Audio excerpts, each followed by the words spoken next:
Have you had an encounter you'd like to have narrated on this channel?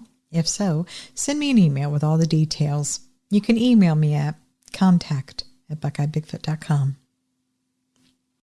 I was recently contacted by an author who was inquiring about me narrating some of his work. He offered to let me read some of the Bigfoot encounters from his recently published book on this channel, and I said I would be happy to do so. Well, tonight we're going to have a few of those encounters from that book, and then I'm going to give you some more info on the back end of this video about the book. I'll also tell you what I'm going to be doing from his book next, and it's a doozy. Now, the book is called The Big Book of Bigfoot, and it's written by Brad Grogan. Now, are you ready? Please say you're ready. Go grab your snackage and get settled up. It's more than past time to make our journey down into Sasquatch Valley. Let's go.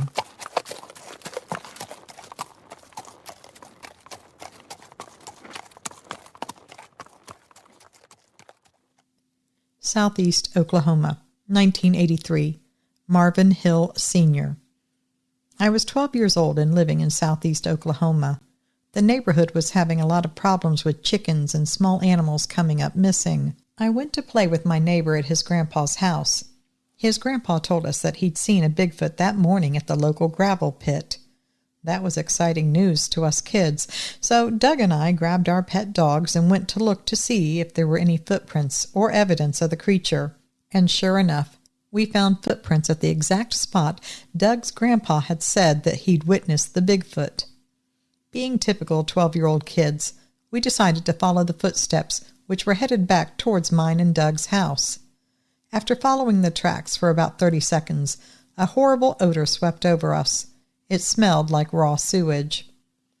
All of a sudden, the dogs, we had 6 of them with us, started yelping and crying and took off running full speed away from us. Doug and I both turned and looked to our left to see what had startled the dogs, and that's when we saw it. About 25 feet to our left was a very large female Bigfoot. She had to be at least 7 feet tall, probably closer to 8 feet. We had also caught her by surprise. The creature made a weird mumbling sound that was clearly directed at us. She took 4 or 5 large steps in the opposite direction, stopped, turned and looked at us again, and made the same mumbling sounds. When she turned around again, Doug and I both took off running as fast as we could back to my house. The Bigfoot was really broad-shouldered, had black, leathery skin, and was covered in brown hair. You could see the black leathery skin even through the long hair on her arms and legs. She had no hair on her breasts or her immediate face. Her arms were long, hanging down where her hands were parallel to her knees. She had really thin hair on her butt, as well as on her underarms. Arkansas, 1999. Katrina Easterling. There was a group of us that were all from Texas that were living in Arkansas outside of Pine Bluff. Our husbands were working on a project for Brown and Root. One day, my friend Janet, married to Bucky, and I went walking down a trail in the woods and ended up pretty far from our houses. Suddenly the birds in the area started chirping and loudly squawking. We looked around to see what had set the birds off, and to our left, there it was. He was huge. The birds were flying around his head. Janet said, "Don't look. Turn around and start back down the trail." Well, when someone tells me not to look, I'm gonna look. He was a huge brown hairy critter with yellow eyes. Right when we started walking away, the creature reached up and broke a large limb off of a tree and beat it on the ground. Janet screamed, "Run!" Didn't have to tell me twice. I was pregnant at the time and had my little dog with me on a leash. We ran, and my dog was more or less bouncing on the end of the leash. We made it back to the clearing and our trailers in record time. I never had another sighting, but we never ventured out into the woods again. That night, there was a huge brush pile in Bucky and Janet's backyard. The guys decided to burn it. Bucky went and got their trash can out of the house and dumped the trash onto the burn pile. We all went into the house to eat supper. When we came back out, the trash can was gone. It was found, melting on top of the brush pile. Something threw it up there. We kept hearing limbs break and something big moving in the woods. We retreated inside our trailer for the night. We never went into the woods again after that. Southern Colorado, 1985. In Mays. When I was 7, my family was picking pine nuts near Gardner, Colorado. I still remember it like it was yesterday. In the distance, we all saw what we thought was a bear. My uncle grabbed his .30-06 hunting rifle and looked through the scope to get a better view. He spotted the animal and said, "That's not a bear." He handed the rifle to my aunt. She looked and let out a loud gasp. There were 4 of us kids, and we all got a turn looking through the scope. What my entire family saw was a huge, light brown-colored creature that looked like it had almost human features mixed with primate. It was picking up pine nuts and eating them. After about 10 minutes, the creature stood up. It was taller than the trees around it. After standing up, the Bigfoot appeared to notice us and started walking in our direction. My uncle panicked and shot his rifle in the air. In a blink of an eye, the Bigfoot quickly disappeared. My uncle refused to talk about it afterward. He was very religious and couldn't understand what he saw. I'll never forget it. Upper Peninsula of Michigan, 2023. Andy Anderson. My wife and I were driving home and saw a huge figure standing on the side of the road. As soon as we started to get close to it, the figure crouched down and tried to hide behind some small trees. When we were almost upon it, the creature stood up and quickly sprinted up a hill and out of sight. It covered approximately 20 feet in 3 steps before we couldn't see it anymore. We were able to get a good look. The creature was large with long brown-reddish hair. It had large hands and black eyes. A couple of days later, I was bringing the garbage outside, and I noticed a couple deer down the road that were acting very odd. As an avid hunter, I could tell by their body language that something was following them. The deer quickly ran across the road and into the tree line. A couple seconds later, a large, hairy creature walked into the middle of the road towards the direction that the deer had traveled. I couldn't believe I was seeing another Bigfoot. I yelled and whistled, which got the creature's attention. It stopped in the middle of the road and stared at me for a couple seconds. Then it turned and ran off in the direction of the deer. I took off running towards it to try and get a better look. The Bigfoot had to be 8 or 9 feet tall and weighed between 800 to 1,000 pounds. It had long, reddish-brown hair, long arms, and big black eyes. It looked like a mixture of a human and of an ape. The height and weight of it was too massive for it to have been a hoaxer, and for as big as the creature was, its movement was so smooth. It was amazing that something that big could move like that and disappear like it did.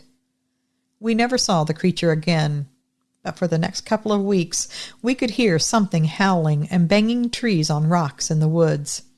Not sure if it was talking or warning another one, as you could hear howling and knocking coming from 2 different ridge lines.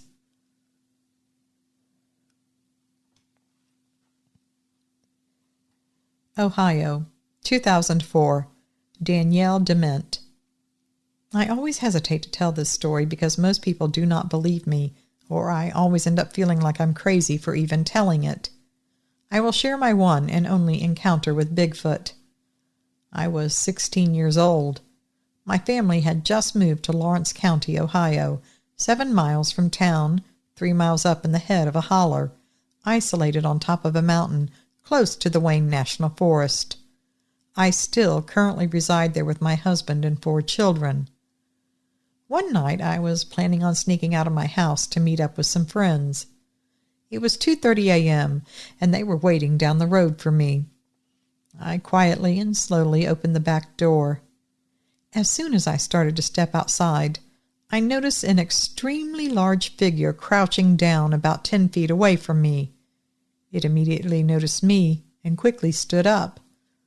I was absolutely frozen with fear. I could see this thing clearly due to the bright porch light that my stepdad had just installed a few days earlier. As my gaze went from bottom to top, I noticed long, shiny, straight hairs hanging from its arm. I made direct eye contact with the beast, which was standing just a couple steps away from me. I could tell this thing was a direct threat.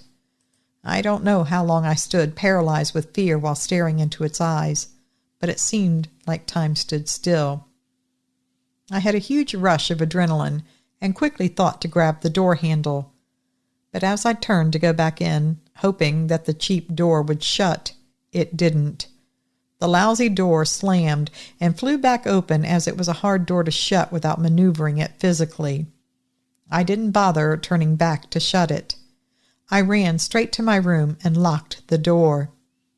I called my boyfriend, now my husband, and frantically told him what had just happened. I also woke up my brother, my mom, and my stepdad, all of whom thought I was on something, when I was actually as sober as one could be. My brother did, however, look around the area outside with a flashlight and didn't see anything. The next day, my boyfriend/husband and I went outside to where the Bigfoot was to see if it had left any footprints. There were none. But we did find a ketchup bottle and some trash that it was possibly going through. The creepy thing is the way he was positioned when I opened the door. He was squatting directly in front of our kitchen window.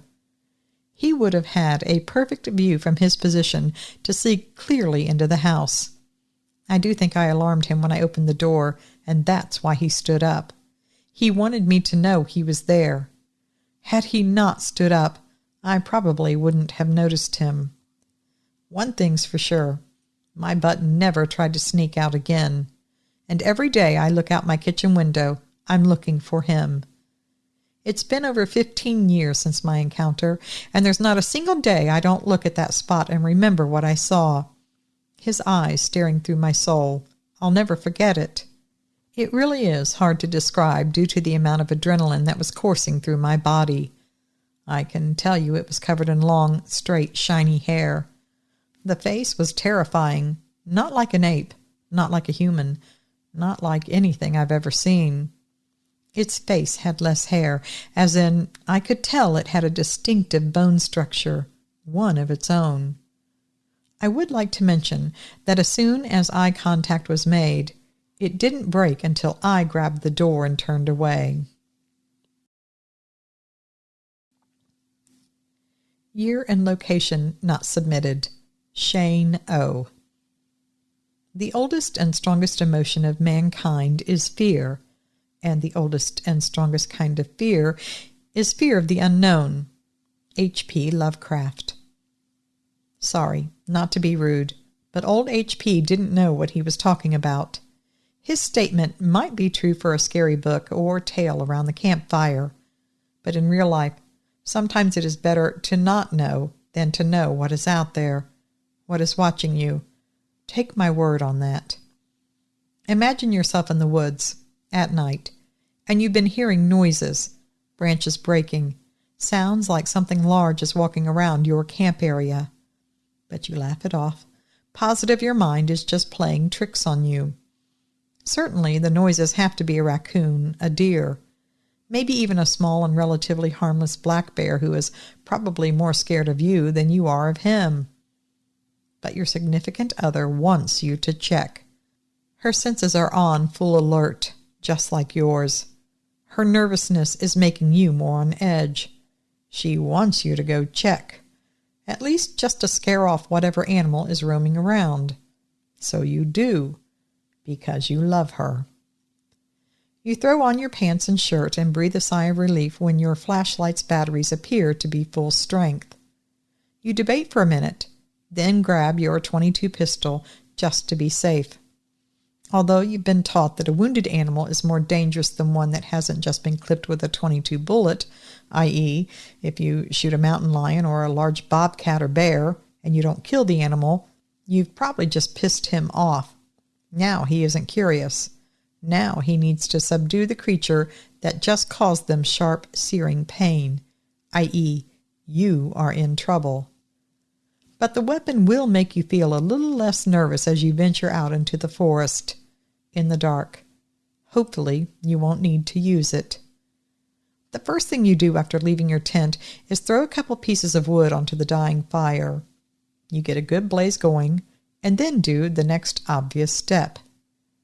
Get out of here. Go home. Go away. And if you're a human, I've got a gun, so get lost. Then you wait.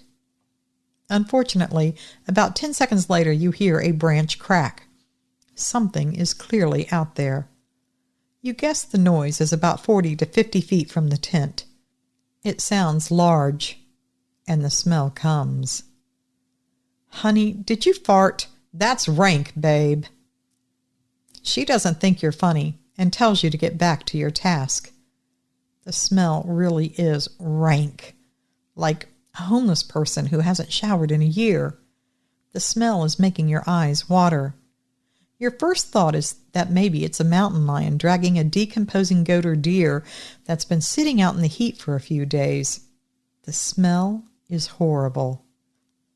Standing by the fire might help you get warm, but it isn't going to get rid of the animal. Stop being a scaredy cat. Hurry up. Your loving spouse is shouting words of encouragement. You're lucky I love you, I mumble under my breath. And then you gather your nerves and make your move. You make one last attempt to scare off the scary thing in the woods. Once again, you yell for it to leave and remind it that you have a gun, a very big gun. Your campsite is pretty typical. You found a clearing in the woods, maybe 20 foot by 30 foot, totally surrounded by fir trees and spruce trees. You threw up your tent and started a fire. There was no clear sign of an animal walking trail, so it seemed like a pretty safe spot. Flashlight in one hand, pistol in the other, you slowly make your way into the woods, walking towards the noise. Why in the heck am I headed towards an unknown noise in the woods, you ask yourself? Hopefully down the road. This makes for a funny story. Your flashlight is really cool. It's 5,000 lumens and has a feature to go from a small light that focuses on a small area like a laser pointer to a light that floods your surrounding area over about a 10-foot radius. While walking in the woods, you keep the large circle of light in front of you. Then you hear bushes ruffling and a twig breaking. The hairs on your arms shoot straight up. Your heart feels like it is about to explode. Something definitely is out there. Something big. You quickly explore your options. Turn around and run? Aim your pistol and fire a couple of shots? Crap your pants? Or maybe a combination of all three? You have a brief moment of bravery or stupidity. You aren't sure which one. But you decide to shine your light and see if you can tell what animal is out there. You click the flashlight from flooding to the small straight line and slowly scan it across the trees. Branches, leaves, branches, leaves, branches. The faint outline of a face with two glowing eyes. Branches, leaves. Oh, heck no. Your brain is racing. Was that a face? Or a funky tree formation and your mind is playing tricks on you? The only way to find out is to scan the flashlight back across the route you just flashed it. But do you really want to find out if it was a face or a funky formation? The awful smell makes you gag a little. You have to look again. The smell is a guarantee that something isn't right. So you slowly scan your flashlight beam through the area again. Thank the Lord this time there's no face. There are no eye shines. Your mind was playing tricks on you. Then you hear movement. But this time it isn't 45 to 50 feet in front of you. This time it seems to be maybe 20 to 25 feet away. And it's coming towards you. You don't just hear footsteps. You hear branches breaking. You're pretty sure you can actually feel the ground shaking. This is bad. Very bad. Was Mr. Lovecraft correct? I'm not sure. But right now, all I know is that moment in the woods, I'm scared out of my mind, and I don't think knowing what was about to attack me would make it any less frightening. Would you be willing to put yourself in my shoes in that moment and look someone in the eyes and say, Bigfoot's just a figment of imagination, and that no creature that size exists?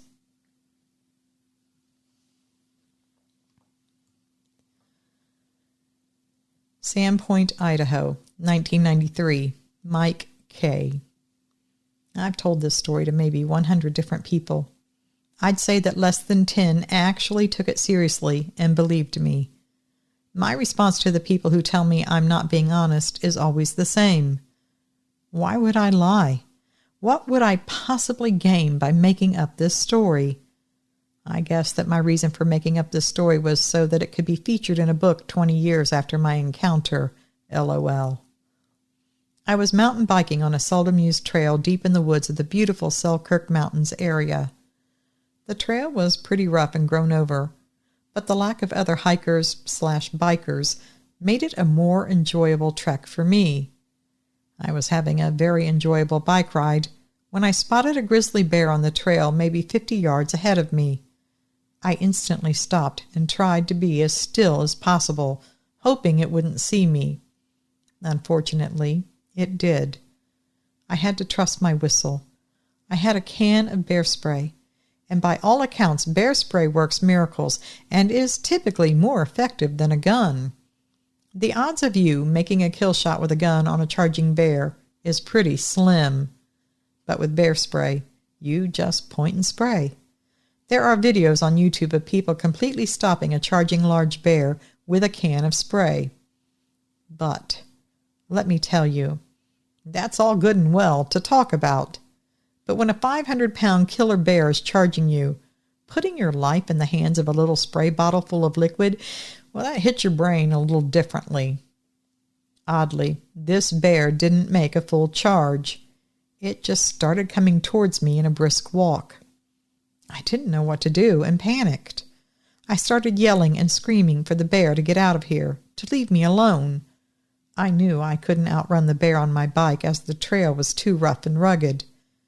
The only thing I could think of was to climb the nearest tree.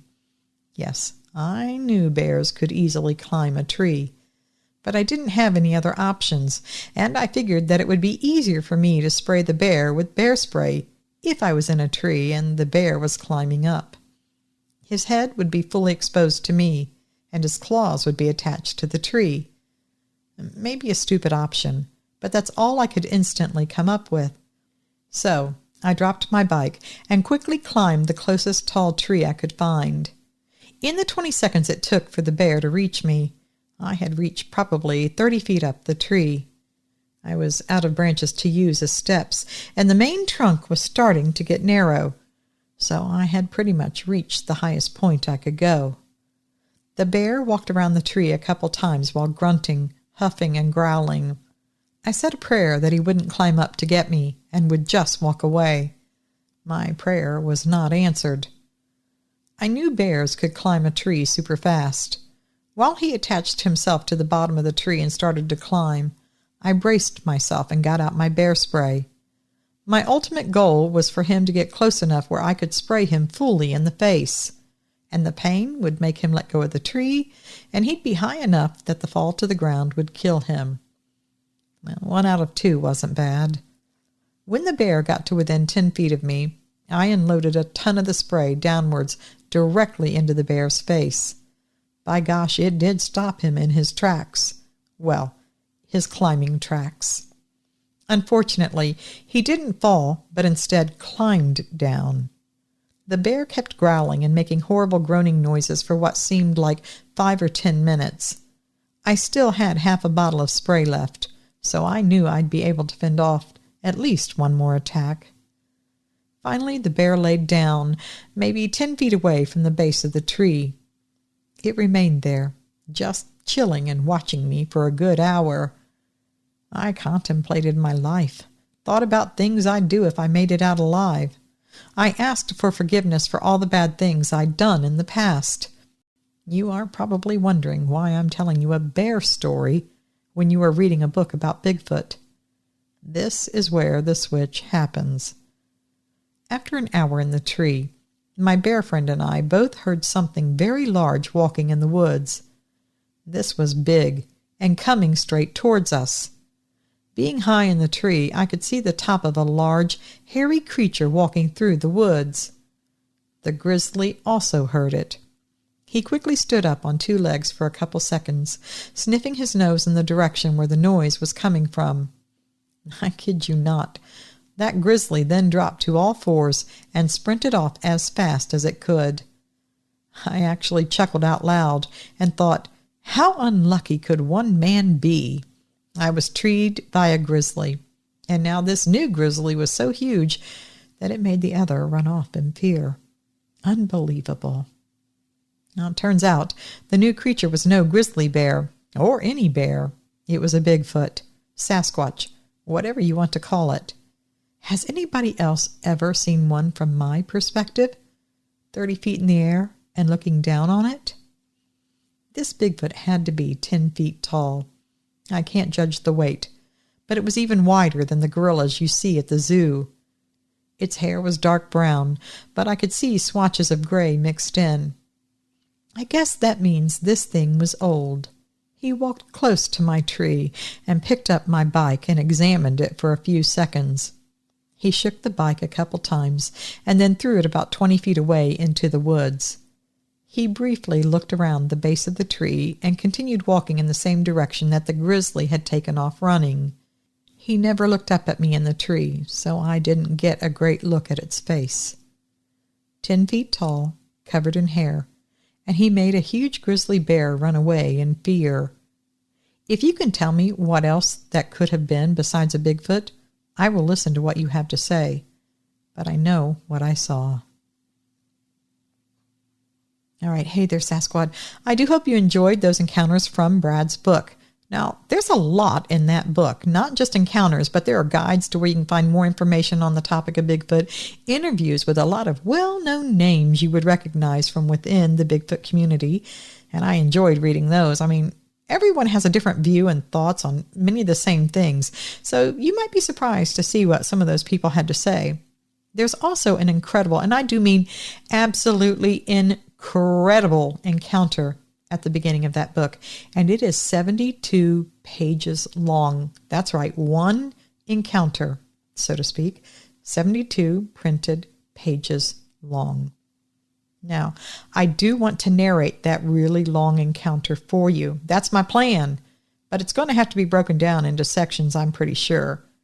I also am going to tell you I'm not going to narrate this entire book, although Brad did say I could do any or all of his whole book on this channel.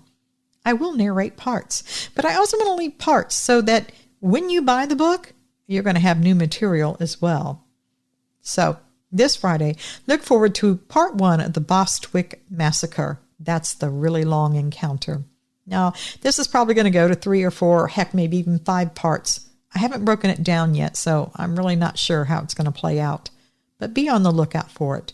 It's called the Bostwick Massacre. So if the encounters that I've read for you tonight intrigue you, or if you want to go ahead and buy the book from Amazon so you can read along with me as I narrate the Bostwick Massacre starting this Friday, well, I'll leave the link to the book on Amazon in the video description below. Brad's put a lot of work into this book, and it shows. I don't think you'll be disappointed. All right, Sasquatch, listen, it's time to wrap up this episode for tonight. But you know I'll be back in just a few days for another ride down into Sasquatch Valley. And until then, please, always remember, absence of proof is not proof of absence. Thanks for listening.